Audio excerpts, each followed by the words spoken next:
नमस्कार दोस्तों, Radhe Radhe. Awesome collectives में आप सभी दर्शकों का एक बार फिर से बहुत बहुत स्वागत है। दोस्तों, नवरात्रि के पावन दिन चले आ रहे हैं और नवरात्रि में अगर आपको भी ये संकेत मिले तो आप समझें कि आपकी पूजा सफल हो गई है।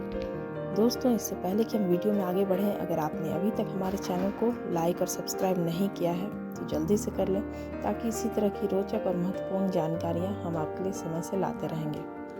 नवरात्रि में माँ की कृपा का संकेत भी भक्तों को मिलता है, लेकिन कई बार हम जानकारी के अभाव में उन संकेतों को पहचान नहीं पाते। दोस्तों, नवरात्रि में माँ भगवती को प्रसन्न करने के लिए हर भक्त तरह तरह के जतन करते हैं। माँ सभी को आशीर्वाद देती हैं, लेकिन अक्सर लोगों के मन में सवाल उठता है कि भक्त को कैसे पता चले कि भगवान उनसे प्रसन्न है।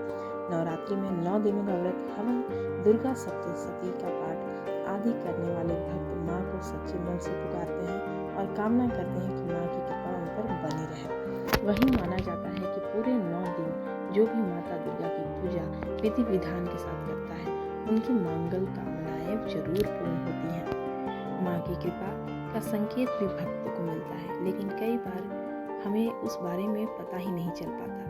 दोस्तों, उनमें सबसे पहला संकेत है कि नवरात्रि में माता दुर्गा के 9 रूपों की पूजा 9 दिनों तक की जाती है। पूजा के दौरान कलश स्थापना भी की जाती है। कलश स्थापना में जौ या जयंती लगाई जाती है।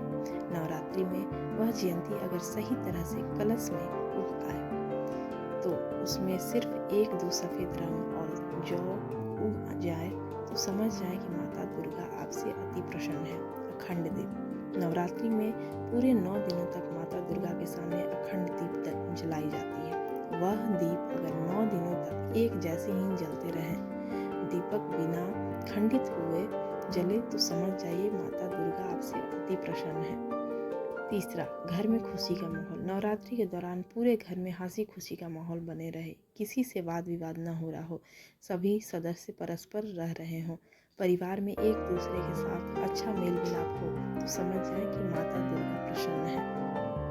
अगला जो मुख्य संकेत है, शुभ समाचार मिलना। नवरात्रि के दौरान परिवार के किसी भी सदस्य को या खुद जातक को अगर कोई शुभ समाचार की प्राप्ति होती है तो जातक को समझ लेना चाहिए कि माता दुर्गा उनके पूजन से अति प्रसन्न है, क्योंकि माता दुर्गा के आशीर्वाद से ही शुभ समाचार की प्राप्ति होती है। और अगला जो सबसे महत्वपूर्ण संकेत है कि नवरात्रि के दिनों में माता दुर्गा किसी भी रूप में आपको आकर स्वप्न दे, तो व्यक्ति को समझ जाना चाहिए कि उसकी पूजा सफल है और उस पर माता दुर्गा की कृपा है। भगवती कन्या, सुहागन महिला या किसी सुहागन वृद्धा के रूप में स्वप्न दे सकती है। तो दोस्तों, आशा करती हूँ कि आज की जानकारी आपको महत्वपूर्ण लगी हो, तो वीडियो को लाइक ज़रूर कर दें। धन्यवाद दोस्तों।